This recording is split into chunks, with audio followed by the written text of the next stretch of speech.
যে বিষয়টি নিয়ে আলোচনা হবে সেই বিষয়টি হলো আল্লাহ রসুল আলেম ওলামাদের কি পরিমাণ মর্যাদা দিয়েছে, কত রকম মর্যাদা দিয়েছে, সম্মান দিয়েছে, এ সম্পর্কে সংক্ষিপ্ত আকারে কিছু আলোচনা করব। আসলে বিষয়টা অনেক বিস্তৃত, এক বছর নিয়ে আলোচনা করার মতো একটা বিষয়। আলেম ওলামাদেরকে আল্লাহ রসুল কি পরিমাণ মর্যাদা দিয়েছে, যদি আমি ধারাবাহিক আলোচনা করি, এক বছর আলোচনা করা যাবে শুধু আলেম ওলামাদের মর্যাদা নিয়ে। তাহলে বুঝেন, এখান থেকে বোঝা যায় যে আল্লাহ রসুল আলেম ওলামাদের কি পরিমাণ মর্যাদা দিয়েছেন। সংক্ষিপ্ত 6টি পয়েন্টে আলেম ওলামাদের মর্যাদা সম্পর্কে আলোচনা করব। আমরা অনেক হাদিস কোরআন জানেন। প্রথমে যে বিষয় সেটা হলো আল্লাহ রাব্বুল আলামিন পুরা সৃষ্টি জগৎ সৃষ্টি করার পরে, দুনিয়া সৃষ্টি করার পরে এই দুনিয়ার নিজামকে ব্যবস্থাপনাকে ঠিক রাখার জন্য, যেন পৃথিবী সুন্দরভাবে পরিচালিত হয়, এখানে যে মানুষ বসবাস করবে তারাও যেন সুশৃঙ্খল একটি জীবন পায়, সুন্দরভাবে যেন পৃথিবীতে তারা বসবাস করতে পারে, ফাসাদ মুক্ত। এই জন্য আল্লাহ রাব্বুল আলামিন পৃথিবী সৃষ্টি করার পরে, পৃথিবীতে মানুষ সৃষ্টি করার পরে একটি গাইডলাইন দিয়েছেন, দিক নির্দেশনা দিয়েছেন, যে গাইডলাইন অনুযায়ী যদি মানুষ চলে, সমাজ চলে, পরিবার চলে, রাষ্ট্র চলে, তাহলে পৃথিবী আল্লাহ রাব্বুল আলামিন যে উদ্দেশ্যে সৃষ্টি করেছে সে উদ্দেশ্য ঠিক থাকবে, পৃথিবী ঠিক থাকবে। এর উল্টা যদি চলে তাহলে বিভিন্ন ধরনের সমস্যা, ফাসাদ পৃথিবীতে কি হয়ে যাবে, সৃষ্টি হয়ে যাবে। আর সেই গাইডলাইন বা দিক নির্দেশনা যেটাই বলেন, সেটার নামই হলো আল্লাহ রাব্বুল আলামিনের পক্ষ থেকে নবী ও রাসূলদের কাছে আসা ওহী। নাম কি? ওহী। এই ওহী হলো গাইডলাইন, যে গাইডলাইন অনুযায়ী পৃথিবীতে মানুষ পরিচালিত হবে। আর আল্লাহ রাব্বুল আলামিনের পক্ষ থেকে এই ঐশী বাণী, এই ওহীকে মানুষের কাছে পৌঁছে দেওয়ার জন্য যুগে যুগে আল্লাহ রাব্বুল আলামিন অসংখ্য নবী রাসূল দুনিয়ায় পাঠিয়েছেন। এই পাঠানোর অন্যতম উদ্দেশ্য হলো আল্লাহ রাব্বুল আলামিনের যে বাণী, ওহী, ঐশী বাণী, এগুলো মানুষের কাছে পৌঁছে দেবে এবং মানুষকে তিনি বিভিন্ন ধরনের কুসংস্কার থেকে ফিরিয়ে এনে একমাত্র আল্লাহ রাব্বুল আলামিন যে উদ্দেশ্যে মানুষকে সৃষ্টি করছে ওই উদ্দেশ্যের দিকে মানুষদেরকে ডাকবে, আহ্বান করবে এবং ওই গাইডলাইন অনুযায়ী মানুষদেরকে পরিচালনা করবে। সেই অনুযায়ী আল্লাহ রাব্বুল আলামিন সর্বপ্রথম মানুষ সৃষ্টি করার পরে যে নবীকে পাঠালেন, সেই নবীর নাম কি? আদম আলাইহিস সালাতু ওয়াস সালাম। সর্বশেষ নবীর নাম কি? আল্লাহ রাব্বুল আলামিন মানুষ সৃষ্টি করার পরে প্রথম নবী হিসাবে আদম আলাইহিস সালামকে দুনিয়ায় পাঠালেন। তার যুগে তার যত সন্তান আসবে তাদেরকে তিনি আল্লাহ রাব্বুল আলামিনের পক্ষ থেকে যে দিক নির্দেশনা আসে সেটা অনুযায়ী তাদেরকে পরিচালনা করবেন। এভাবে এক এক পর্যায়ে এক একজন নবী শেষ হয়ে যায়, আরেকজন নবী আসে। সর্বশেষ নবী মুহাম্মদুর রাসূলুল্লাহ সাল্লাল্লাহু আলাইহি ওয়াসাল্লাম। এখানে একটি বিষয় বোঝার বিষয়, সেটা হলো আল্লাহর পক্ষ থেকে যে ঐশী বাণী, ওহী নবীদেরকে দেওয়া হয়েছে।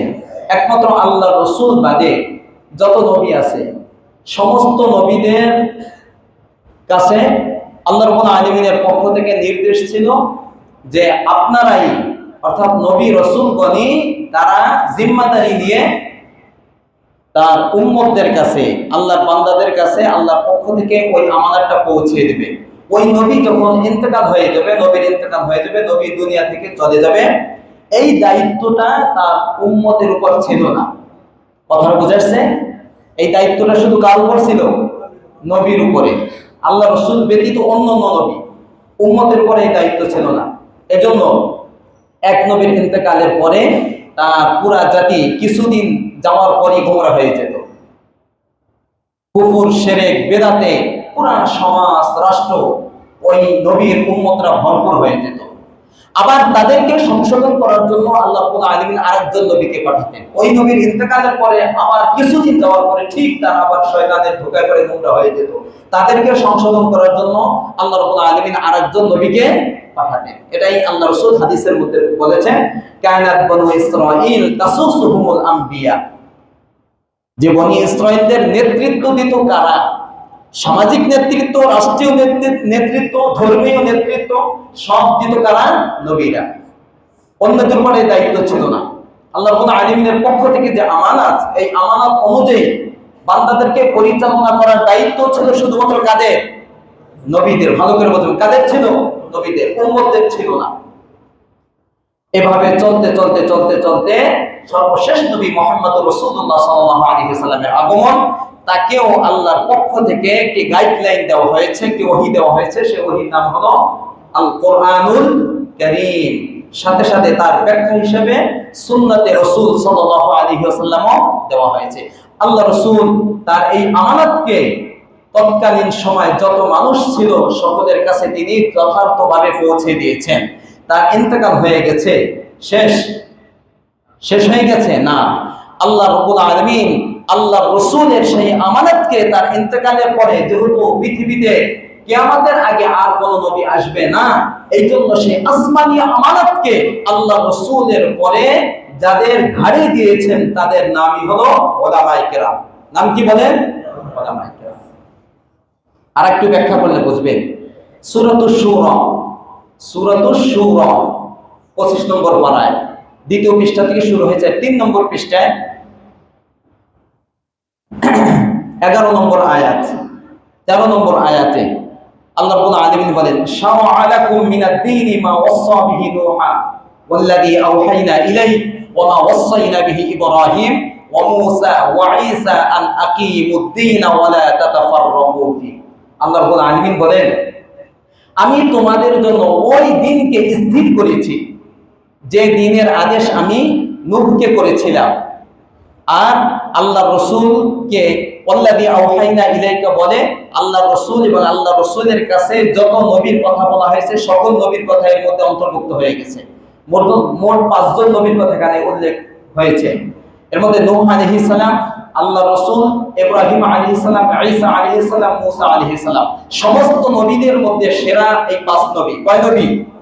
নূহ আলাইহিস সালাম, ইব্রাহিম আলাইহিস সালাম, মূসা আলাইহিস সালাম, ঈসা আলাইহিস সালাম, আর সর্বশেষ আমাদের নবী মুহাম্মদুর রাসূলুল্লাহ সাল্লাল্লাহু আলাইহি ওয়াসাল্লাম। আর এই 5 জনের মধ্যে আবার সর্বশ্রেষ্ঠ নবীকে আমাদের নবী মুহাম্মদুর রাসূলুল্লাহ সাল্লাল্লাহু আলাইহি ওয়াসাল্লাম। এই 5 নবীর কথা এখানে উল্লেখ করে আল্লাহ রাব্বুল আলামিন বলেছেন, এই সমস্ত নবী, 5 জন না, সমস্ত নবী রাসূলদেরকে যে দিন দেওয়া হয়েছিল, যে নির্দেশ করা হয়েছিল, সেই নির্দেশটা কি? আল আকিমুদ্দিন। আল আকিমুদ্দিন। আদম আলাইহিস সালাম থেকে নিয়ে আল্লাহ রাসূল পর্যন্ত সমস্ত নবী রাসূলকে একটাই আদেশ করা হয়েছিল, সেটা হলো আপনারা রাষ্ট্রে, পৃথিবীতে দিন কায়েম করবেন। কি কায়েম করবে? দিন কায়েমের জন্যই সমস্ত নবী রাসূলদেরকে পাঠানো। এই দিন কায়েম বলতে ইসলাম প্রতিষ্ঠিত করা। ইসলাম প্রতিষ্ঠিত হবে মোট 5টি জিনিস যদি রাষ্ট্রে প্রতিষ্ঠিত হয় পৃথিবীতে। কয়টি? 5টি। 1 নম্বর আকায়েদ সংক্রান্ত, ঈমান সংক্রান্ত সমস্ত বিষয়। 2 নম্বর ইবাদত সংক্রান্ত সমস্ত বিষয়। 3 নম্বর মুআমালাত, লেনদেন সংক্রান্ত সমস্ত বিষয়। 4 নম্বর মুআশারাত, ব্যবহার, আচার ব্যবহার কেমন হবে, এটা যখন রাষ্ট্রে প্রতিষ্ঠিত হয়ে যাবে কোরআন সুন্নাহর আলোকে। 5 নম্বর আখলাক, চরিত্র কেমন হবে, চরিত্র কেমন হবে। এই 5টি জিনিসকে একসাথে বলা হয় কি? ইসলাম। এই ইসলাম প্রতিষ্ঠার জন্য, দিন প্রতিষ্ঠার জন্য প্রত্যেক নবী রাসূলকে আল্লাহ রাব্বুল আলামিন আদেশ করেছেন যে আপনারা দুনিয়ায় যাওয়ার পরে, দুনিয়ায় থাকা অবস্থায় এই দিন অর্থাৎ ইসলামকে রাষ্ট্রে এবং দিনে প্রতিষ্ঠা করতে হবে। এই আদেশ সমস্ত নবী রাসূলদেরকে দেওয়া হয়েছে। আর এই দিন ইসলাম যেটা বলে, এটা প্রতিষ্ঠা করার কয়েকটা ধাপ আছে, পর্যায় আছে। কিভাবে প্রতিষ্ঠা লাভ করবে? এর মোট 5টা পর্যায়। কয়টা? জোরে বলেন, কয়টা? এই 5টি পদ্ধতি যদি আপনি হাতে নেন তাহলে বাংলাদেশেও দিন কায়েম হয়ে যাবে ইনশাআল্লাহ। এর মধ্যে একটা হলো প্রথম যেটা আসবে সেটা হলো আদ-দাওয়া ওয়া তাবলীগ। প্রথম যেটা আসবে নাম কি? আদ-দাওয়া ওয়া তাবলীগ। দিন প্রতিষ্ঠান পদ্ধতি ১ নম্বর আদ-দাওয়া ওয়া তাবলীগ। ২ নম্বর আসবে তালিম। ২ নম্বর আসবে কি? তালিম তারবিয়াত, এটা ২। ৩ নম্বর জামাআ, ঐক্যবদ্ধ। ৩ নম্বর কি? জামাআ, ঐক্যবদ্ধ। ৪ নম্বর তাজকিয়াতুন নুফুস ওয়াল আমালুস সালিহা, আত্মশুদ্ধি। কয়টা হলো? ৪। ৫ আল কিতাল ওয়াল জিহাদ। নাম শুনলে ভয় লাগে? কিতাল, জিহাদ, এই ৫টা জিনিসের মাধ্যমে পদ্ধতিতে একটা রাষ্ট্রে দিন কায়েম হতে পারে। এর বাহিরে গেলে রাষ্ট্রে দিন কায়েম করার কোনো পদ্ধতি নেই। যাই হোক, এই বিষয়ে আলোচনা আজকে নয়, আগামীতে ইনশাআল্লাহ।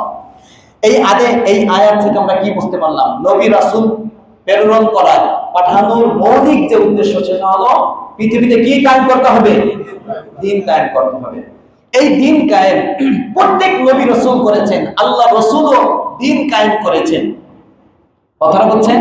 কিন্তু আল্লাহ রাসূলের ইন্তেকালের পরে কিয়ামত পর্যন্ত যারা আসবে তাদের মাঝে দিন কায়েমের দায়িত্ব, আল্লাহ রাসূল তো চলে গেছে, তার যুগও চলে গেছে। আল্লাহ রাসূলের যুগ আছে, আল্লাহ রাসূলের যুগের পরে সাহাবাদের যুগ, এরপর তাবিঈদের যুগ, এক যুগ চলে গেছে। এখন যে যুগ চলতেছে এটা কি আল্লাহ রাসূলের যুগ? না। তা আল্লাহ রাসূল চলে গেছেন, তা আল্লাহ রাসূলকে যে দায়িত্বটা দেওয়া হয়েছিল ইকামতে দিন, দিন কায়েমের যে দায়িত্বটা দেওয়া হয়েছিল আল্লাহ রাব্বুল আলামিনের পক্ষ থেকে, আল্লাহ রাসূল তো নাই, আগের যুগের নবীদেরকেও দিন কায়েমের দায়িত্ব দেওয়া হয়েছিল, তারা দিন কায়েম করেছে। আবার যখন পৃথিবী বিদআত শিরকে ভরে গেছে তখন আরেকজন নবীকে পাঠিয়ে সংস্কার করে আবার দিন কায়েম করছেন। কিন্তু আল্লাহ রাসূলের ইন্তেকালের পরে পৃথিবীতে আর কোন নবী রাসূল আসবে?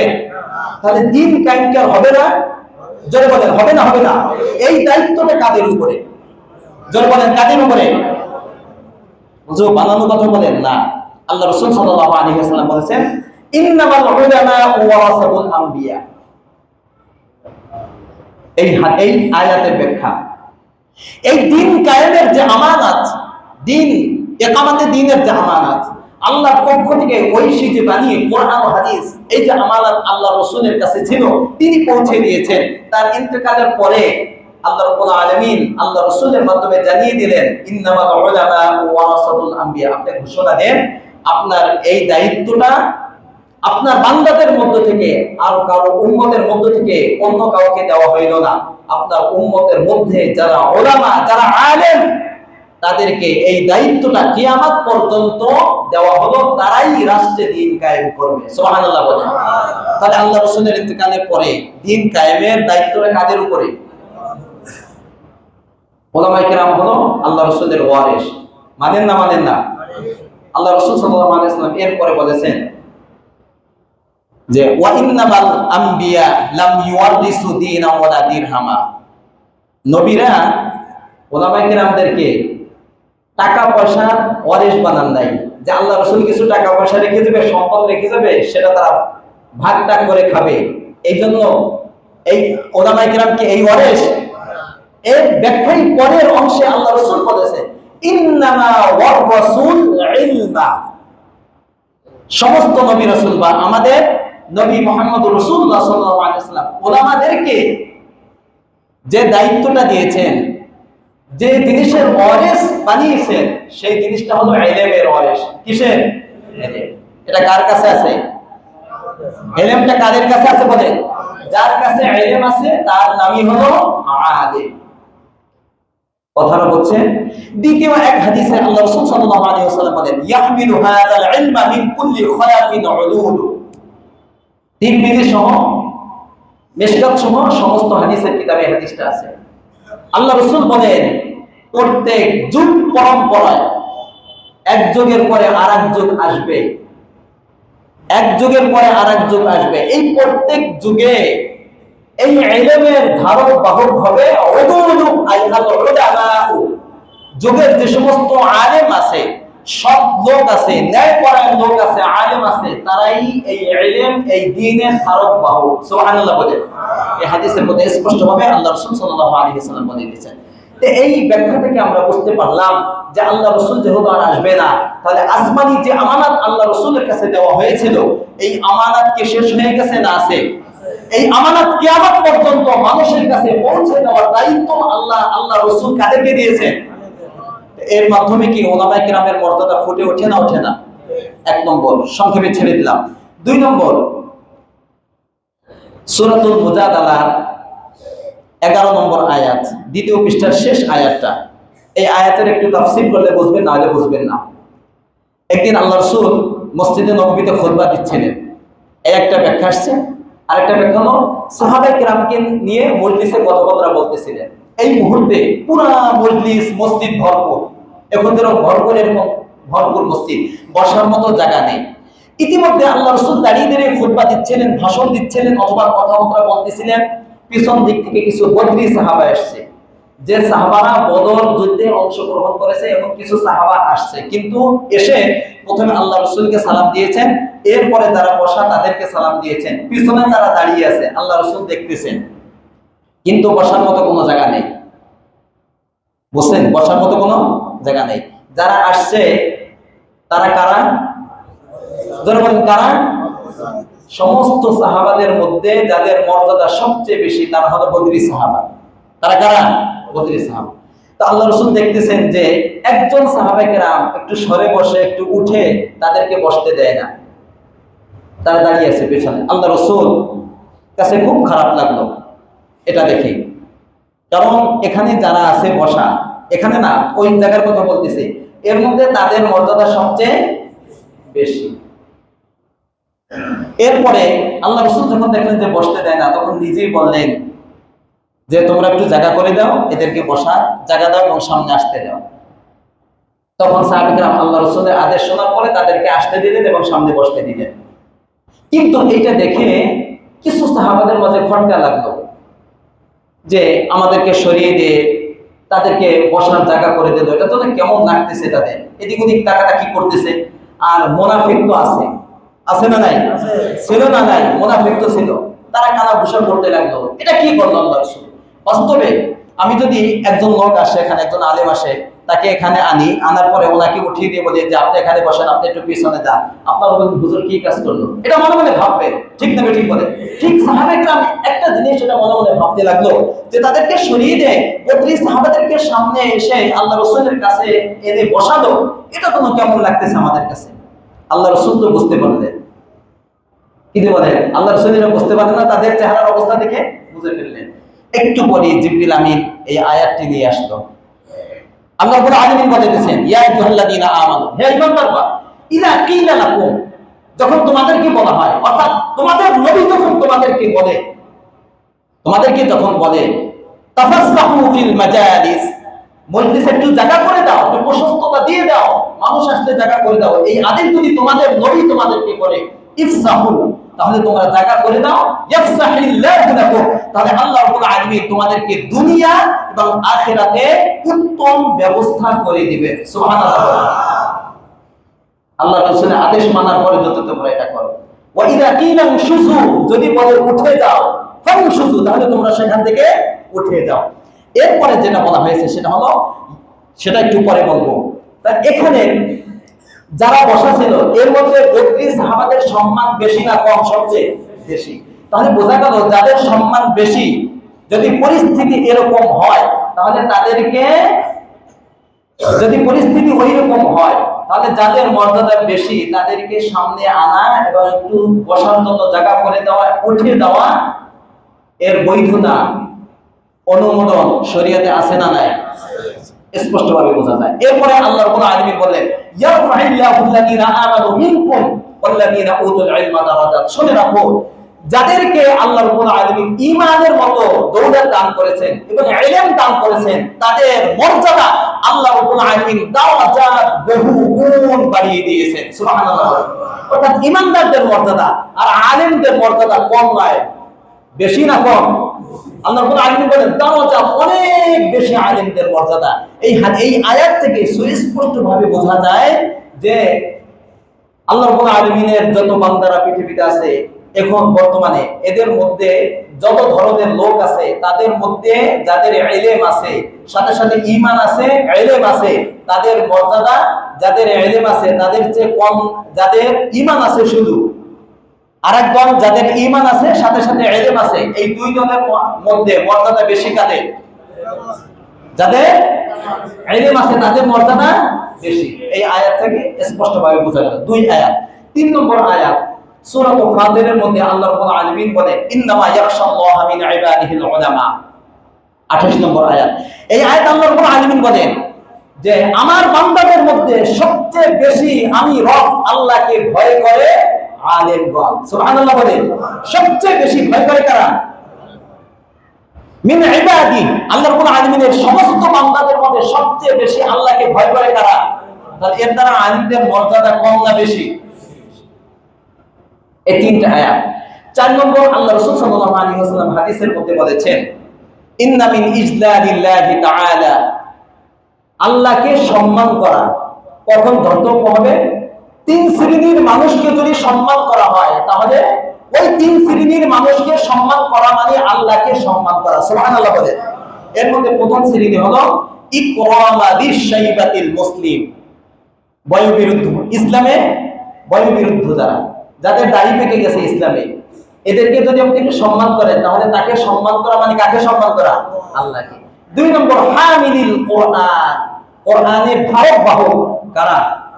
যে বলেন কারা? তো কোরআনের ধারক বাহক আলেমদেরকে সম্মান করার অর্থ হলো আল্লাহকে সম্মান করা। 3 নম্বর হলো ন্যায়পরায়ণ বাদশা, ন্যায়পরায়ণ বাদশাকে সম্মান করা মানে কাকে সম্মান করা? তাই এই হাদিস থেকে স্পষ্টভাবে বোঝা গেল যে আলেমদেরকে সম্মান করা মানে কাকে সম্মান করা? এটা আলেমের মর্যাদা কম হইল না বেশি হইল? 5 নম্বর হাদিস আল্লাহ রাসূল সাল্লাল্লাহু আলাইহি ওয়াসাল্লাম আলেমদের মর্যাদা বোঝাতে গিয়ে নিজের সাথে তুলনা করেছেন।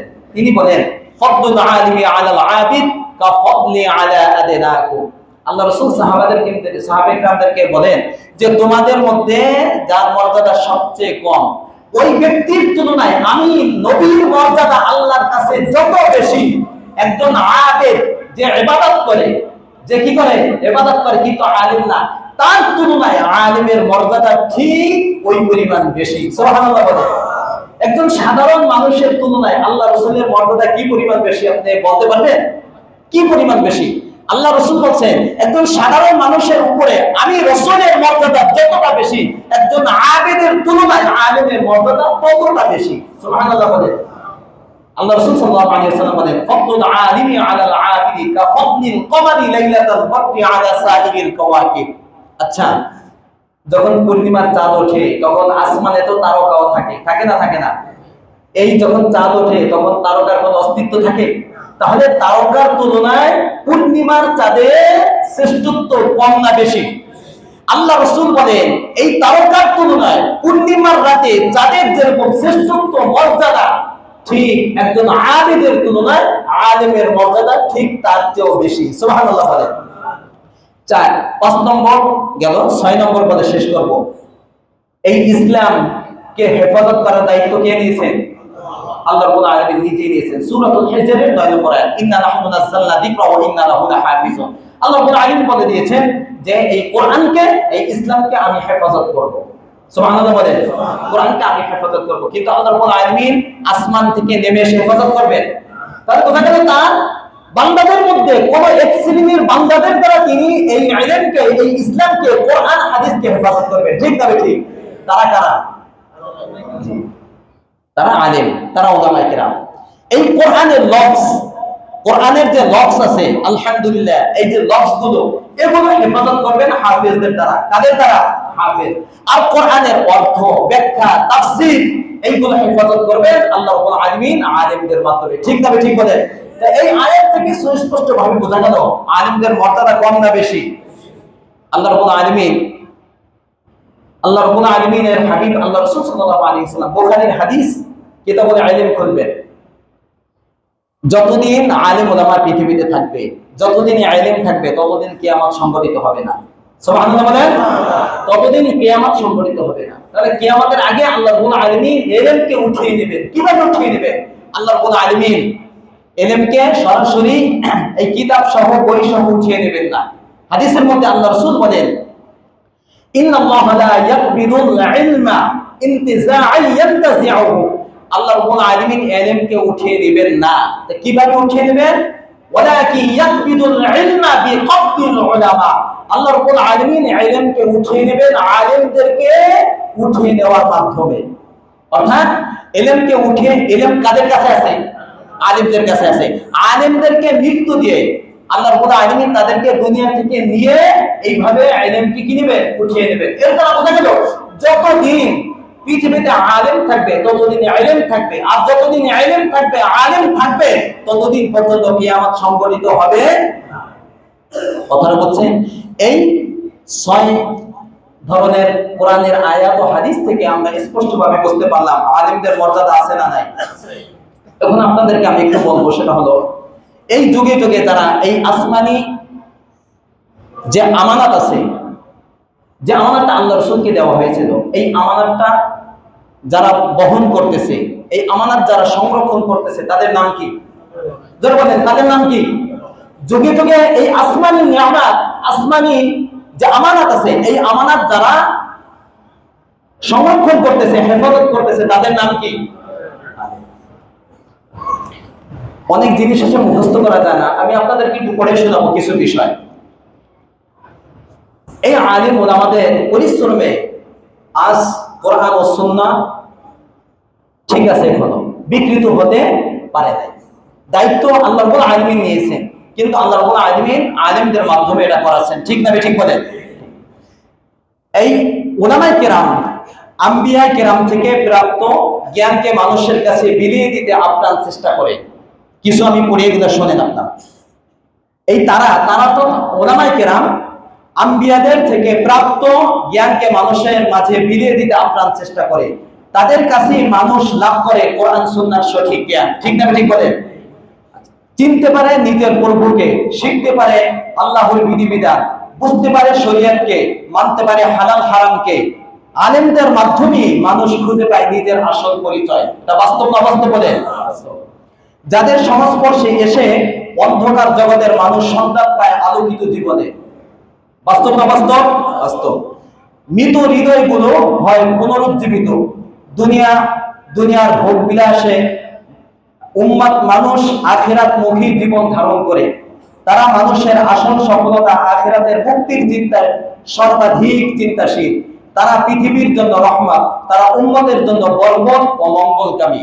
এই যেগুলো বললাম এটা কি বাস্তব না অবাস্তব? আলেম ওলামাদের গুণ। তাদের কাছে ইসলাম সবার আগে।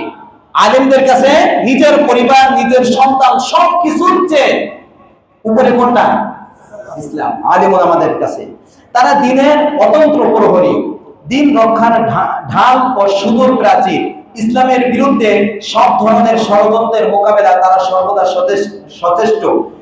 তারা নিজেদের সর্বশক্তি ব্যয় করে সব ধরনের বাতিল মতবাদকে রুখে দেওয়ার জন্য সর্বদা অক্লান্ত প্রয়াস চালিয়ে যান। তারা হক কথা বলতে দ্বিধাবোধ করেন না। হক প্রতিষ্ঠার জন্য নিজের জান মাল ব্যয় করাটা গৌরবের মনে করেন। বাতিলের মুখোশ উন্মোচন করতে কালক্ষেপণ করেন না। তাদের হাতি জিন্দা হয় সুন্নাত, দূরীভূত হয় বিদআত ও রসুমাত। এই যে কথাগুলো বললাম আলেম ওলামাদের শানে, তাদের উদ্দেশ্যে যে কথাগুলো বললাম, এই কথাগুলো কি মিথ্যা না সত্য? এখন আপনাদেরকে বলি শুনেন। এই আল্লাহ রাব্বুল আলামিন নিজে সূরা আলে ইমরানের এক আয়াতে আল্লাহ রাব্বুল আলামিন নিজে, আল্লাহ রাব্বুল আলামিন যে এক, এই এক হওয়ার ক্ষেত্রে সূরা আলে ইমরানের মধ্যে আল্লাহ রাব্বুল আলামিন একটা আয়াত উল্লেখ করেছেন যে আল্লাহ রাব্বুল আলামিন যে এক, এই এক হওয়ার ব্যাপারে সাক্ষী তিনটা। কয়টা? একটা আল্লাহ রাব্বুল আলামিন নিজেই সাক্ষী যে আল্লাহ ছাড়া কোনো কি নেই, উপাস্য নেই। 2 নম্বর ফেরেশতাদেরকে আল্লাহ রাব্বুল আলামিন সাক্ষী বানিয়েছেন যে আল্লাহ এক। 3 নম্বর আল্লাহ রাব্বুল আলামিনের তাওহীদের ব্যাপারে, একাত্মবাদের ব্যাপারে তাদেরকে সাক্ষী হিসেবে আল্লাহ রাব্বুল আলামিন কাল কিয়ামতের ময়দানে উপস্থাপন করবেন এবং কোরআনে বলেছেন তারা হলো আলেম ওলামা। সুবহানাল্লাহ বলেন। 2 নম্বর আল্লাহ রাব্বুল আলামিন কোরআনে বারবার আল্লাহ রাব্বুল আলামিনের অনুসরণ করার কথা বলছেন, এরপর আল্লাহ রাসূলের অনুসরণ করার কথা বলছেন, এরপরে যাদের অনুসরণ করার কথা বলছেন তারাই হলো উম্মতে উলামায়ে কেরাম। মর্যাদা আল্লাহ রাব্বুল আলামিন কম দিয়েছেন না বেশি দিয়েছেন? বেশি দিয়েছেন। এখন এই আলেম ওলামাদেরকে যারা কটাক্ষ করে, সমালোচনা করে, বিভিন্ন ধরনের কথাবার্তা বলে, আলেমরা সমাজে কি অবদান রাখছে এগুলো পরে বলবো।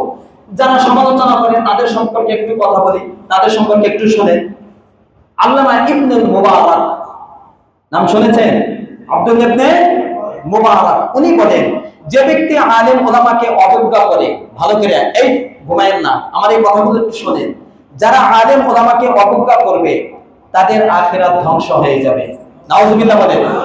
আলেম ওলামাদেরকে যারা অবজ্ঞা করবে তাদের আখিরাত ধ্বংস হয়ে যাবে। আমার কোনো কথা আমি বলতেছি না, সবগুলো রেফারেন্স আছে সিয়ার ও আলামিন নুবালা 8ম খণ্ড 408 পৃষ্ঠা বের করে দেখেন। আচ্ছা, 2 নম্বর, এই জন্য সালাফে সালিহিন অর্থাৎ পূর্বসূরিগণ কাউকে যখন আলেমে রব্বানি সমালোচনা করতে দেখতেন তখন তার ধর্মের ব্যাপারে সন্দেহ পোষণ করতেন। আমাদের বুজুর্গগণ যখন কাউকে দেখতেন যে তারা কোনো আলেম ওলামার সমালোচনা করতেছে তখন তার দ্বীনের ব্যাপারে, ধর্মের ব্যাপারে তারা সন্দেহ পোষণ করতেন যে তার দ্বীন ইসলাম আছে না চলে গেছে।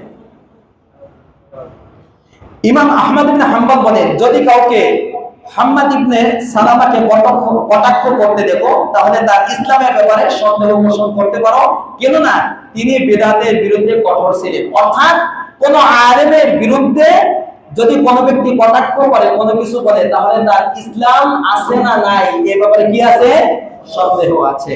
আচ্ছা, 3 নম্বর, ইমাম তাহাবী রাহিমাহুল্লাহ তাআলা তিনি বলেন, আহলুস সুন্নাহ ওয়াল জামাতের আকীদা হলো পূর্ববর্তী উলামায়ে কেরাম সমস্ত উলামায়ে কেরাম এর মর্যাদা নবীদের পরে সবচেয়ে বেশি। নবীদের পরে কি সবচেয়ে বেশি? যে তাদের মর্যাদা ক্ষুণ্ণ করবে ও সমালোচনা করবে সে পথভ্রষ্টতার মধ্যে নিপতিত হবে, সে পথভ্রষ্ট হয়ে যাবে। আমি আপনাদেরকে একটা তথ্য দিয়ে শোনেন। আপনারা জানেন বনি ইসরাইল কয় দলে বিভক্ত হবে? ধরে বলেন কয় দল? 72 দলে। আর আল্লাহ রাসূলের উম্মত কয় দল? 73 দল। এই 73 মধ্যে এক দল হলো নাজাত প্রাপ্ত, তারা হলো আহলুস সুন্নাহ ওয়াল জামাআহ। এই দল বাদ দেন, তারা মুক্তিপ্রাপ্ত দল।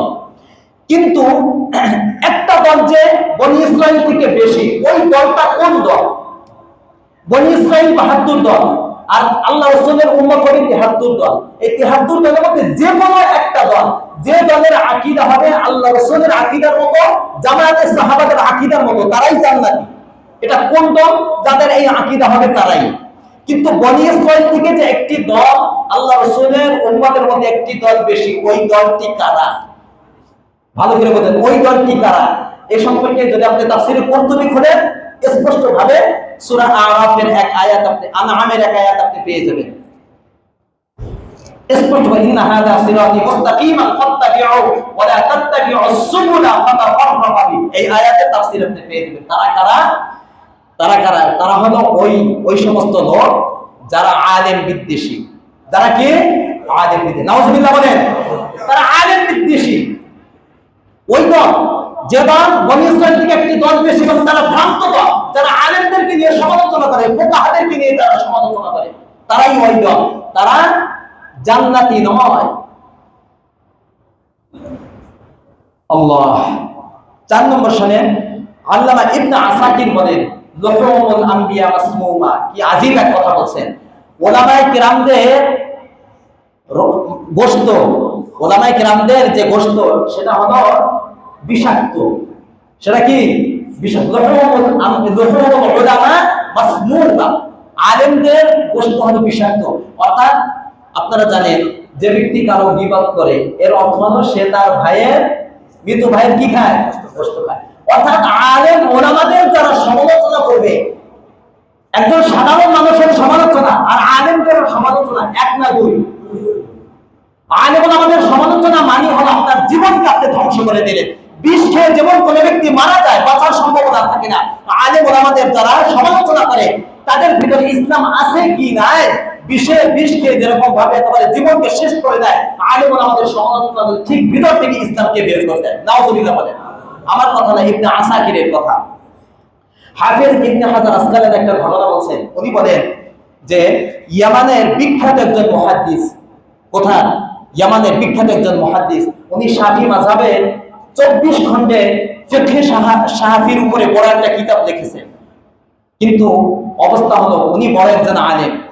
ওনার সম্পর্কে ইবনে হাজার আসকালানি বলেন, এই বড় ফকিহ মুহাদ্দিস যখন ইন্তেকাল করে তখন তার জিহ্বা লাল হয়ে যখন বের হয়ে এই সিনা পর্যন্ত পেট পর্যন্ত চলে আসে, তার জিহ্বা বের হয় মৃত্যুর সময়, অথচ বড় একজন আলেম, একজন মুহাদ্দিস।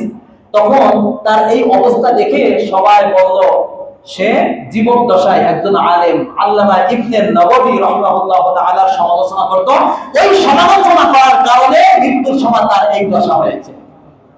তাহলে বুঝেন একজন আলেম আমাদের, এজন্য সবাই বলে আলেম আমাদের সাথে বিদ্বেষ পোষণ করেন না, তাদের সমালোচনা করেন না, তাদের সাথে খারাপ কোনো ব্যবহার করেন না। কারণ যদি ব্যবহার করেন তাহলে ঈমান নিয়ে মৃত্যুবরণ করার ব্যাপারে সন্দেহ আছে। বুঝাচ্ছে কথা না? ঈমান নিয়ে যে মারা যাবেন এই ব্যাপারে সন্দেহ আছে। এই জন্য আলেম আমাদের যারা সমালোচনা করে তাদের প্রথম যে ফলাফল সেটা হলো তাদের অন্তর মরে যায়। কি মরে যায়? অন্তর মরে যায়। যারাই আলেমদের ব্যাপারে কোনো কটূক্তি করে, কোনো সমালোচনা করে, তাদের প্রথম অন্তর মরে যায়। যখন অন্তর মরে যায় আস্তে আস্তে সে ইসলামকে এবং দ্বীনকে অস্বীকার করতে শুরু করে। কিন্তু দ্বীনকে অস্বীকার তো সরাসরি করতে পারে না, প্রথম সে আলেম ওলামাদের কি করে? সমালোচনা শুরু করে। আলেম ওলামাদের প্রশ্নবিদ্ধ করা, তাদের সমালোচনা করাই মানে হলো কোরআনকে সমালোচনা করা, ইসলামকে সমালোচনা করা। ঠিক না ঠিক বলে? এটা বাস্তব। তাদের ধ্বংস একেবারে অনিবার্য। এজন্য ইকরিমা আবু জাহেলের ছেলে রাদিয়াল্লাহু তাআলা আনহু, আবু জাহেল রাদিয়াল্লাহু তাআলা আনহু না, ইকরিমা তিনি সাহাবী। তিনি কি সাহাবী? তিনি বলেন যে ইয়াকুম আন তুযু আহাদান মিনাল উলামা, খবরদার কোন একজন আলেমকে তোমরা কষ্ট দিবে না। খবরদার, সতর্ক থাকো, কষ্ট দেওয়া থেকে সতর্ক থাকো। কেন? কারণ যে ব্যক্তি একজন আলেমকে কষ্ট দিবে এর অর্থ হলো সে আল্লাহ রাসূলকে কষ্ট দিবে। আর যে আল্লাহ রাসূলকে কষ্ট দিবে সে কাকে কষ্ট দেয়? আল্লাহকে কষ্ট দেয়। আল্লাহ রাব্বুল আলামিন, আল্লাহ রাসূল আল্লাহ রাব্বুল আলামিন হাদিসে কুদসির মধ্যে বলছেন মান আদানি ওয়ালিয়া, যে ব্যক্তি আমার কোন ওলির সাথে বিদ্বেষ পোষণ করে, আমার কোন ওলির সাথে বিদ্বেষ পোষণ করে, ফাকাদ আযানতুহু বিল হারব, আমি ওই ব্যক্তির সাথে যুদ্ধের ঘোষণা দিলাম। নাউযুবিল্লাহ বলেন। আল্লাহ রাব্বুল আলামিন নিজে বলেন যে ব্যক্তি আমার কোন ওলির সাথে বিদ্বেষ পোষণ করে, শত্রুতা পোষণ করে, ওই ব্যক্তির সাথে আমি আল্লাহ যুদ্ধের কি দিলাম? ঘোষণা দিলাম। তাহলে সে জান্নাতে যেতে পারবে? যারা বলেন জান্নাতে যেতে পারবে, যার ব্যাপারে আল্লাহ রাব্বুল আলামিন নিজে যুদ্ধের ঘোষণা দিয়েছেন। তাহলে আল্লাহর ওলি কারা? বলেন আল্লাহর ওলি কারা? আপনারাই বলেন, আমার কথা নয়। ইমাম আবু হানিফা, ইমাম শাফি বলেন ইল্লাম ইয়াকুনিল উলামা ইল্লাম ইয়াকুনিল ফুকাহা আউলিয়া আল্লাহি ফালাইসা লিল্লাহি ওয়ালিয়্যুন। আলেম আর ফকিহ যারা, এরা যদি আল্লাহর ওলি না হয় তাহলে আল্লাহর ওলি আর কে? ঠিক না ঠিক বলেন? আলেমরা যদি এই সমাজের মধ্যে আল্লাহর ওলি না হয়, আল্লাহর বন্ধু না হয়, তাহলে কি হবে আল্লাহর বন্ধু? তাহলে বোঝা গেল আল্লাহ রাব্বুল আলামিন আলেমদের কথাই বলেছেন, ফকিহদের কথাই বলেছেন। যারা আলেমদের সাথে বিদ্বেষ পোষণ করবে তাদের সাথে যুদ্ধের ঘোষণা কে দিয়েছেন? আল্লাহ রাব্বুল আলামিন নিজে দিয়েছেন। এইজন্য আব্দুল্লাহ ইবনে আব্বাস বলেন আল্লাহর রাসূলের পরে উলামায়ে কেরাম যারা থাকবে এদের সম্মান করাই আল্লাহ রাসূলকে কি করা? সম্মান করা। এদের সাথে বেয়াদবি করা, এদের সম্মানের বিরুদ্ধে কোনো কথাবার্তা বলাই হলো আল্লাহ রাসূলের সম্মানের উপর আঘাত করা। রাইসুল মুফাসসিরিন আব্দুল্লাহ ইবনে আব্বাস নিজে বলেন। এইজন্য আপনাদেরকে একটা ফতোয়া শোনাই দিই, যারা আলেম ওলামাদের ব্যাপারে কটূক্তি করে, সমালোচনা করে, তাদের অবস্থানটা কি? তাদের অবস্থান হলো সমালোচনা দুই ধরনের হতে পারে। এক, কোন আলেম ব্যক্তি সম্পর্কে সমালোচনা করা, আর পুরো আলেম সমাজ দিয়ে সমালোচনা করা। আমি একজন ইমাম, ধরেন আমি তো আলেম, ঠিক না ঠিক বলেন? আচ্ছা, আমি কোন অপরাধ করেছি, আমি ব্যক্তি হিসাবে আমাকে আপনি সমালোচনা করলেন। উদাহরণস্বরূপ আমি কোন কবিরা গুনাহ করেছি, কবিরা গুনাহ কেন করলেন হুজুর? এই জন্য আমার ব্যক্তিকে নিয়ে সমালোচনা করলেন। এটা জায়েজ আছে না নাই? অবশ্যই আছে।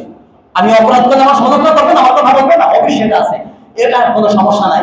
কিন্তু পুরো আলেম সমাজকে গালি দিলেন, অথবা আমি আলেম কেন হইলাম, একজন ব্যক্তি আলেম কেন হইল, আলেম হওয়াটা আপনার কাছে অপরাধ। আলেম হওয়াটা আপনার কাছে, কেন এই ব্যক্তি আলেম হইল, কেন এই ব্যক্তি কোরআনে হাফেজ হইল, এই কারণে যদি তাকে গালি দেন সাথে সাথে আপনার ঈমান চলে যাবে। সাথে সাথে আলেম হওয়ার কারণে যদি গালি দেন, পুরো আলেম সমাজকে যদি গালি দেন, তাহলে সাথে সাথে কি চলে যাবে? ঈমান চলে যাবে। হ্যাঁ, আমার ব্যক্তিগত কোনো কারণে, ভুলের কারণে যদি আপনাকে আমাকে কিছু বলেন এতে কোনো সমস্যা নাই। কিন্তু একজন ব্যক্তি কেন আলেম হইল বা পুরো আলেম সমাজকে গালি দিলেন, সাথে সাথে আপনার ঈমান শেষ। কথা শুনে রাখেন, আল্লাহ, এই সম্পর্কে আর কিছু কথা আমরা বলবো না। এখন আপনাদেরকে বলবো একটা কথা, সেটা হলো আপনারা বারবার বলে থাকেন এই আলেমরা নামাজ পড়ায় মসজিদ মাদ্রাসা থেকে সমাজ ও রাষ্ট্রের জন্য তারা বোঝা, ঠিক না? সমাজ ও রাষ্ট্রের জন্য তারা কি বোঝা, তারা কথা বলেন, এরকম কথা বলে না, বলে না? এবং বলে যে আলেমদের দৌড় মসজিদ পর্যন্ত, কথা বলেন, এটা বলে না, বলে না? এটা ইসলাম বিদ্বেষী কথা, একটা বাস্তবে ইসলাম বিদ্বেষী কথা। এটা আপনার এই কথার অর্থ বুঝেন না। এইটা যারা করেন তাদেরকে আমি একটু চোখে আঙ্গুল দিয়ে আমি দেখিয়ে দিতে চাই আলেমদের অবদান সমাজে আছে না নাই। যারা এই কথা বলেন আলেম ওলামা কি করে, তাদের সমাজে অবদান কি। আবার অনেকে বলেন রাস্তাঘাটে গাড়িতে উঠলে যে কত সমালোচনা আলেম ওলামাদের সম্পর্কে দেখবেন, যে আলেমরা এই সমাজটাকে রাষ্ট্রকে খেয়ে শেষ করে দিল। কয় না, কয় না? জোর বলেন, এই কথা বলে না, বলে না? তাহলে এই ব্যক্তিকে প্রশ্ন করেন যে দেশকে শেষ করে দিল, রাষ্ট্রকে শেষ করে দিল, সমাজকে শেষ করে দিল, পুরো শেষ করছে না কিছু আছে? পুরো শেষ করছে না কিছু আছে? যতটুকু আছে এটাও কাদের কারণে আছে? জোর বলেন, বলতে হবে। যতটুকু আছে এটাও কাদের কারণে আছে? আলেমদের কারণে আছে। আলেম ওলামাদের চেয়ে সমাজ রাষ্ট্রে কোন ব্যক্তি অবদান বেশি রাখে নাই আর রাখবেও না। ঠিক না? ঠিক বলেন। বলবেন কিভাবে হুজুর? আমি একটু আপনাদেরকে যদি বুঝাই, আমি সংক্ষেপে এখানে 7টি পয়েন্ট আনছি। আলেম ওলামাদের সমাজ ও রাষ্ট্রের যে সমস্ত অবদান একটু বলে তারপর আমি ব্যাখ্যা করব। আলেম ওলামাদের রাষ্ট্র সমাজে সবচেয়ে বড় যে অবদান সেটা হলো এই কোরআন সুন্নাহ মানুষের কাছে সঠিকভাবে কে পৌঁছে দেয়? যারা বলেন কারা পৌঁছে দেয়? এটা বাদই দিলাম, এই ইসলামকে বাদই দিলাম। এরপরে আদর্শ জাতি গঠনে প্রধান যারা অবদান রাখে তাদের নাম কি? কেউ কথা বলেন না। তাদের নাম কি? 2 নম্বর সংক্ষেপে বললাম, সৎ কাজের আদেশ অসৎ কাজ থেকে মানুষদেরকে নিষেধ করার ক্ষেত্রে তারা সবচেয়ে বেশি অবদান রাখে, তারা কারা? 3 নম্বরে শিক্ষা ক্ষেত্রে সবচেয়ে বেশি অবদান যাদের, তারা কারা? আলেম। এটা ব্যাখ্যা করলে বুঝতে, জনসেবামূলক কাজ এই ক্ষেত্রে একটু ব্যাখ্যা করে আমি ছেড়ে দিই, কারণ সময় আমি পরে হয়তো পাবো না। আচ্ছা, ধরেন করোনার সময় আমি উদাহরণ দিই। করোনার সময় ভাই ভাই থেকে দূরে সরে গেছে, স্বামী স্ত্রী থেকে দূরে সরে গেছে, জানাজার কাছে আসে নাই, আর গোসল তো দূরের কথা, রুমের কাছে আসে তো দূরের কথা। এই সময় আলেম সমাজ এই করোনায় আক্রান্ত ব্যক্তি এবং যারা মারা গেছে তাদের দাফন কাফন সহ তাদের পাশে ছিল না, ছিল না? এই দৃষ্টান্ত আপনারা দেখেছেন। আর এই যে বিভিন্ন সময় যে বন্যাগুলো হয়, বিভিন্ন সময় কি হয় যে বন্যাগুলো হয়, এই কয়েকদিনের ঘটনা, এই যে আপনাদের দক্ষিণ অঞ্চলে যে বন্যা হইল, এই বন্যার সময় সবচেয়ে বেশি তারা অবদান রেখেছে কারা? যারা বলেন কারা? আজ বিভিন্ন সময় 21শে পদক দেওয়া হয়, হয় না, হয় না? কোন আলেমকে 21শে পদক দেওয়া হয়েছে? আস-সুন্নাহ ফাউন্ডেশন যে অবদান রাখতেছে বাংলাদেশে জনসেবামূলক কাজে, সরকার তার 5 ভাগের 1 ভাগ অবদান রাখে না। ঠিক না? ঠিক বলে 21শে পদক যদি পায় তাহলে আস-সুন্নাহ ফাউন্ডেশন পাওয়ার অধিকার আছে না নাই? বলে দেয়। আলেমুল আমাদেরকে সবসময় দাবিয়ে রাখে, এই সমস্ত কথা বলতে বলে সবসময় আলেমুল আমাদেরকে এক্সাইট করে রাখে। আলেমুল আমাদের কোনো সমাজে কোনো অবদান নাই। আর এই হলুদ মিডিয়া গুলো, ঠিক না? ঠিক বলে এই আপনি এখনো এই আন্দোলনের পরে, সরকার পতনের পর এখন ওই সমস্ত নাস্তিক মার্কা যে সমস্ত মিডিয়াগুলো আছে, আপনি কালের কণ্ঠ বলেন, কালবেলা বলেন, এই সব একই। আপনি প্রথম আলো বলেন, ডেইলি স্টার বলেন, এই সবগুলো হলো কার দালাল? ভারতের দালাল। কার দালাল? এখনো জনগণের কথা, আলেম ওলামাদের কথা, সমাজের ভালো জিনিসগুলো, রাষ্ট্রের ভালো জিনিসগুলো, ভালো কাজগুলো তারা এখনো মিডিয়ায় আনে না। ঠিক না? ঠিক বলেন, কোনোদিন আনে না। যার কারণে আপনারা আলেমদের যে অবদান এটা আপনারা দেখতে পারেন না। আচ্ছা, এটা 4 নম্বর। 5 নম্বর, সমাজের নৈতিকতা সবচেয়ে মূল ভিত যারা স্থাপন করে নৈতিকতার ক্ষেত্রে সবচেয়ে বেশি তারা অবদান রাখে কারা? আমি বলবো, এগুলো ব্যাখ্যা একটু না বললে হবে না। সমাজে অপতৎপরতার বিরুদ্ধে যারা সবচেয়ে বেশি কাজ করে কারা? আলেমরা।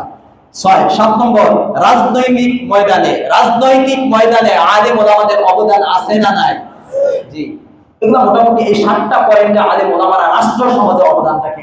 এখন আমি আপনাদেরকে বলি, যারা বলেন আলেম ওলামারা কি অবদান রাখে, কি কাজ করে, 1 নম্বর তো আমি বলি ব্যক্তিগত আপনার জীবন, আপনি ব্যক্তি হিসাবে আপনার আখিরাতের সব বিষয় আপনাকে শিখায়, আপনাকে সেই পথে চলায় কে?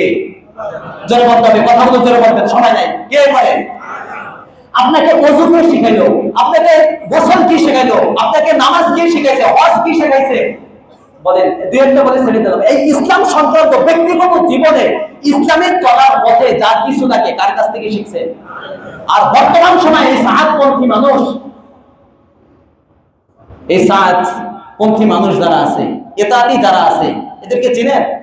কে এরা কারা? সাদিয়ানি গ্রুপদেরকে আপনারা চেনেন? এই তাবলীগ নিয়ে যারা সাদ মাওলানা সাদ সাহেবের যারা ভক্ত, তাদেরকে কি বলে? এতাতি। তারা আজ আলেমদেরকে নিয়ে যে মিথ্যাচার করতেছে, মিডিয়াগুলোতে দেখবেন যে মিথ্যাচারগুলো তারা করতেছে। তারা বলে দাওয়াত ও তাবলীগের কাজ এটা আলেমদের কাজ না, এটা আমাদের কাজ। তারা কেন নাক গলাবে? আরে ভাই, ওই সমস্ত মানুষ, সাধারণ মানুষ, এই দাওয়াত ও তাবলীগ কার থেকে শিখছে? ইসলামটা কার থেকে পাইছো তুমি? দাওয়াত ও তাবলীগটা কার থেকে পাইছো? বলেন, কার থেকে পাইছে? আলেম ওলামাদের অবদান অস্বীকার করে। ব্যক্তিগত জীবনের একটা উদাহরণ আপনাদেরকে দিয়ে দিলাম। আপনার যদি পারিবারিক পিতামাতার অধিকার, এই মেম্বার থেকে ওয়াজ মাহফিল থেকে কারা বলে? জোরে বলেন, কারা বলে? সন্তানের অধিকার কারা বলে? স্বামী স্ত্রীর অধিকারের সম্পর্কে কারা বলে? ভাই বোনদের হক ঠিকমতো আদায় করতে হবে, সম্পদ বন্টন করতে হবে, এগুলো কারা বলে? আজ যদি আমি একটা কথা আপনাদেরকে মেসেজ দিয়ে যাই, 7 দিন আপনারা আলেম ওলামাদেরকে ধরে রাখেন, আজ এই ষড়যন্ত্র চলতেছে জনসাধারণকে আলেম ওলামাদের থেকে বিচ্ছিন্ন করা, ইহুদি খ্রিস্টানদের ষড়যন্ত্র। ঠিক না? ঠিক বলেন? আজ যদি আলেম ওলামাদের থেকে জনসাধারণকে বিভক্ত করা যায়, বিচ্ছিন্ন করা যায়, তাহলে তারা সফল, তারা পুরোপুরি সফল। এই ষড়যন্ত্র করি তারা তাবলীগকে কয়বার করছে? আলেম ওলামাদেরকে সমাজ, এবং তাদের আওয়াজগুলো এরকমই, তাদের আওয়াজগুলো এরকমই। নাহলে আমি বলি, এই আলেম ওলামা যত খেদমত করতেছে, আমি এখান থেকে একটা মেসেজ দিই, 7 দিন, কয়দিন? 7 দিন আলেম ওলামারা কোনো কথাবার্তা বলবে না, কোনো দায়িত্ব পালন করবে না। রাষ্ট্র, সমাজ, ব্যক্তিগত জীবন, পরিবার সবকিছু গোমরাহ এবং রাষ্ট্র গোমরাহে পরিপূর্ণ হয়ে যাবে। ঠিক না? ঠিক বলে? নামাজ পড়াবো না, মসজিদে মধ্যে আলেম ওলামা করবে না, বয়ান করবে না, কথাবার্তা বলবে না, কোনো কাজ করবে না, চুপ করে বসে থাকবে ঘরের মধ্যে। কয়দিন? জাতি, এই রাষ্ট্র আর রাষ্ট্র থাকবে না, এই রাষ্ট্র ধ্বংস হয়ে যাবে। ঠিক না? ঠিক বলে? চুপ করে বসে থাকে। একটু দেখেন, আজ নাস্তিকরা যে ভয় পায়, আজ যদি আলেম ওলামা না থাকতো, ওটা একটু পরে বলি, মাত্র 7 দিন সময় যদি খালি একটু চুপ করে আলেম ওলামা বসে থাকে, রাষ্ট্র শেষ। এই একটা স্থান থেকে বুঝেন আলেম ওলামাদের অবদান রাষ্ট্রে কতটা আছে। আপনার আলেম ওলামা আজকে যে যৌতুক, পারিবারিক ব্যক্তিগত জীবন, পারিবারিক জীবন, আপনার সামাজিক জীবন, এই যৌতুকের বিরুদ্ধে কথা কারা বলে? জোরে বলেন, কারা বলে? আলেমরা বলার কারণে মানুষ যৌতুক দিতে ভয় পায়, কথা বলে। বুঝেন না আপনারা? আজ যে সমাজের মাদকতা যে কম, এই কমটা কাদের কারণে? জেনা, ইফতিজিং সহ যেগুলো বলে, এগুলো যে কম, এটা কাদের কারণে? আলেম ওলামারা মসজিদে বলে, প্রতি জুমায় বলে, মাহফিল বলে, বলতেই থাকে দাওয়াত ও তাবলীগের লোকেরা। এটা ঠিক না? ঠিক বলে? এই সমস্ত জিনিস। আজ যে রাষ্ট্রে দুর্নীতি কম, তুলনামূলক যদি কম হয়ে থাকে বা অন্য কিছু যদি কম হয়ে থাকে, সেটাও এই কম হওয়ার ক্ষেত্রে অবদান কাদের বেশি বলে? এগুলা ব্যাখ্যা, এগুলা সময় নিয়ে বলতে হয়। আজ যদি আলেম ওলামারা একটু চুপ করে বসে থাকে, আলেম ওলামারা যদি না থাকতো আজ, তাহলে এই যে উপদেষ্টা বানাইছে ফারুকের, চেনেন ফারুকের? এই সমস্ত লোক যদি আলেম ওলামারা কথাবার্তা না বলতো, না থাকতো, তাহলে পুরা সমাজকে পরকীয়া, অশ্লীলতায় তারা ভরপুর করে ফেলতো। ঠিক না? ঠিক বলে? আর যদি আলেম ওলামারা না থাকতো, তাহলে ডক্টর ইউনূস সহ যারা আছে, এদের মাধ্যমে বাংলাদেশের সুদে সাইরাপ হয়ে যেত। সমকামিতার এজেন্ডা যারা, এর মধ্যে ডক্টর ইউনূস একজন আছে, কথা বলে না? যে এই সরকারের মধ্যে তারা অনেকে আছে না? নাই? আর যদি আলেম ওলামারা কথা না বলতো, তাহলে রাষ্ট্রীয়ভাবে সমকামিতা, ট্রান্সজেন্ডারের আইন পাস করে ফেলতো এতদিন। ঠিক না? ঠিক বলে? একমাত্র আলেম ওলামাদের ধমকের ভয়, তাদের আন্দোলনের ভয়ে, তাদের কথার ভয়ে সমকামিতা এখনো আইন হিসাবে পাস করতে পারে নাই। আপনারা তো বলেন নাই, মেম্বার থেকে কারা বলে? বলেন, জোরে বলেন, কারা বলে? এই আলেম ওলামাদের অবদান, এগুলো মনে রাখবেন আপনারা। আর যদি আলেম ওলামারা না থাকতো, তাহলে এই আরএফএল দেখেন অথবা কোরআন দেখেন, এদের হাত ধরে পাকিস্তানের মতো সংসদে মন্ত্রীতে কাদিয়ানিরা বসে যেত। বুঝেন না আপনারা? আরে আরএফএল কোম্পানি চেনেন, কোরআন কোম্পানি চেনেন, এদের কাদিয়ানিদের এজেন্ডা এরা বাস্তবায়ন করে। আজ যদি আলেম ওলামাদের বিরুদ্ধে কথা না বলতো, তাহলে সংসদে দেখতেন কাদিয়ানি অনেক, সংসদে অনেক মন্ত্রী চলে আসছে, তারা কিন্তু আসতে পারে না, তাদেরকে দমিয়ে রাখছে কথাবার্তার মাধ্যমে, ধমকির মাধ্যমে, আন্দোলনের মাধ্যমে। কারা? পাকিস্তানের সংসদে আছে না। আর যদি আলেম ওলামারা না থাকতো, তাহলে এই ফরহাদ মাজারে চিনেন? আরে ফরহাদ মাজারে চিনেন আপনারা?